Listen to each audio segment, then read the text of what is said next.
दरम्यान कोणकोणत्या मुद्द्यांवरून विरोधक उद्यापासून सरकारला घेरण्याची तयारी करतायत बघूयात। पहिलीपासून ऐच्छिक हिंदी हा विषय, शेतकऱ्यांना दिलेलं कर्जमाफीचं आश्वासन, शक्तीपीठ महामार्गाला वाढता विरोध, अवकाळी पाऊसग्रस्तांना मदत, संजय शिरसाट संदीपान भुमरे यांच्यावरचे भ्रष्टाचाराचे आरोप, सुप्रीम कोर्टाच्या आदेशानंतर रद्द करावे लागलेले 14,000 कोटींचे टेंडर, बबनराव लोणीकर, माणिकराव कोकाटे, भरत गोगावले या सगळ्यांची बेताल वक्तव्य, मराठा आरक्षणाची मागणी, पुण्यामधील वैष्णवी हगवणे हुंडाबळीचं प्रकरण,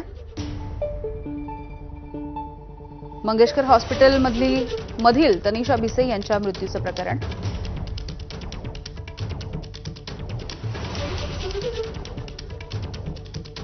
आणि यानंतर बुलेटिनमध्ये अगदी छोटासा ब्रेक। बघत रहा एबीपी माझा।